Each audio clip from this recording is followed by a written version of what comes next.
She's often hailed as the actress of her generation, a true Hollywood icon. You'll find her front and center at the Oscars almost every year.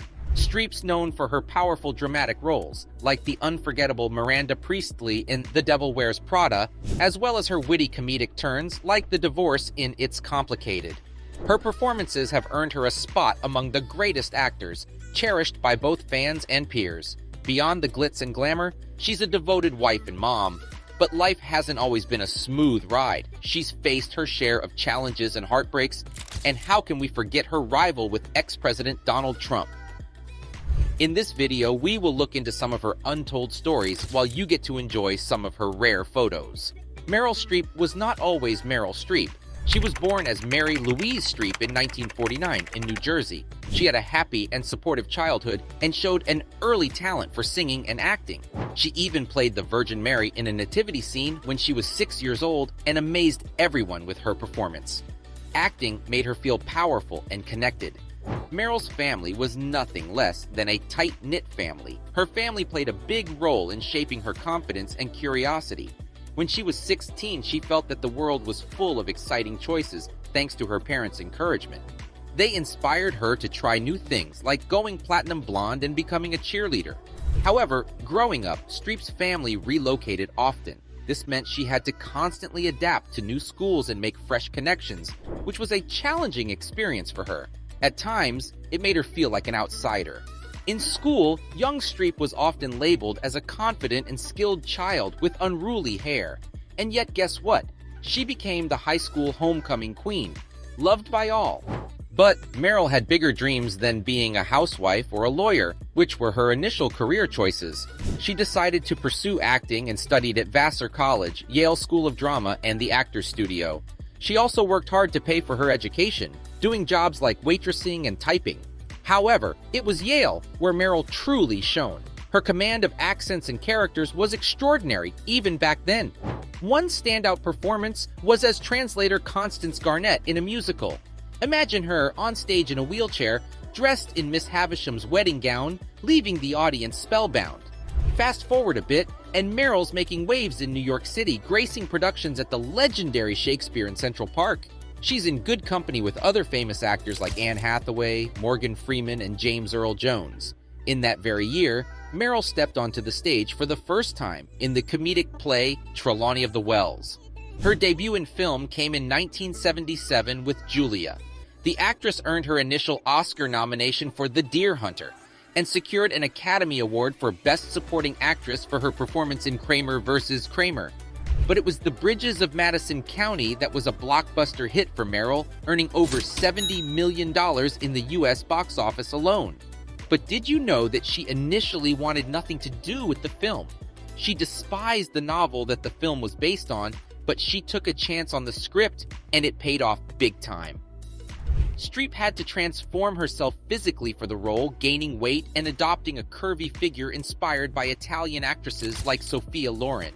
She also mastered a convincing Italian accent and delivered a powerful performance that moved millions of viewers.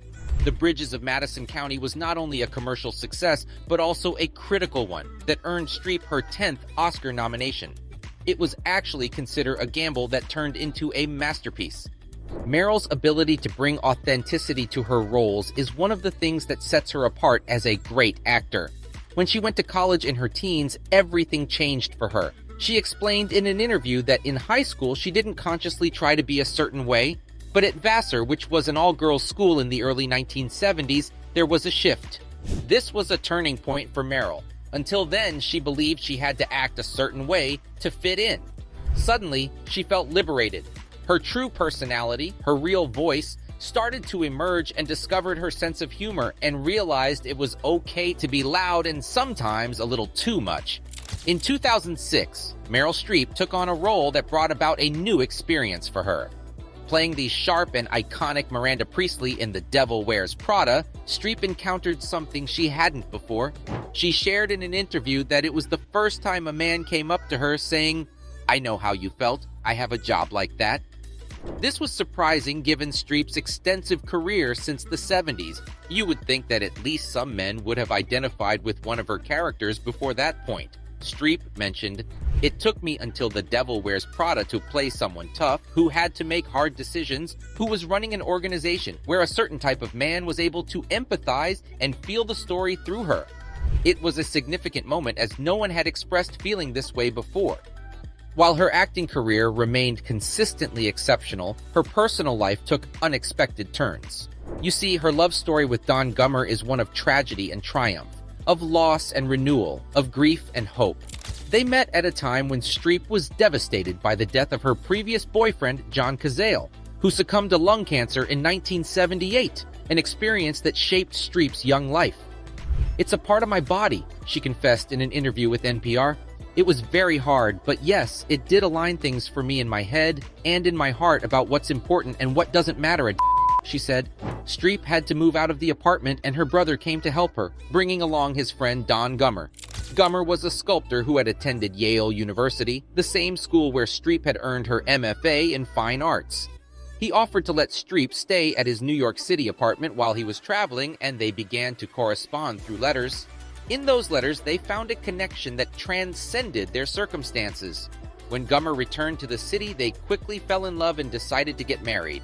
Meryl generally steered clear of controversies, but an unexpected turn of events unfolded when Streep used her acceptance speech at the Golden Globes to criticize Trump for his behavior and policies, and Trump responded by calling her overrated and a Hillary flunky on Twitter. The origins of their feud can be traced back to 2015, when Trump announced his candidacy for the presidency. Streep, who is a vocal supporter of the Democratic Party and a champion of human rights and social justice, was appalled by Trump's divisive and inflammatory rhetoric, especially his comments on immigrants, Muslims, women, and the press. She was also disturbed by his mockery of a disabled reporter, Serge Kovaleski, at a rally in South Carolina. Draws the prober's eye, written by a nice reporter. Now the poor guy, you got to see this guy. "Oh, I don't know what I said. I don't remember."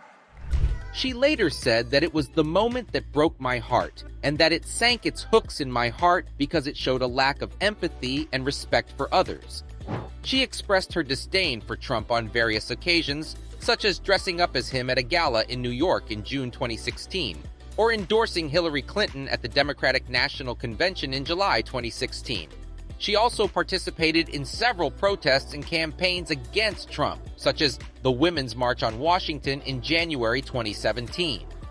Trump, on the other hand, ignored Streep's criticism for most of the campaign, focusing on his rivals and his supporters. He did not mention her name or acknowledge her existence until after he won the election.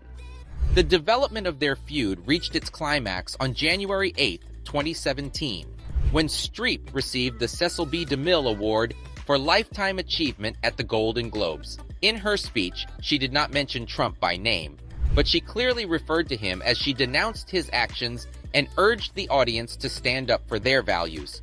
She said, "There was one performance this year that stunned me. It sank its hooks in my heart. Not because it was good, there was nothing good about it, but it was effective and it did its job. It made its intended audience laugh and show their teeth.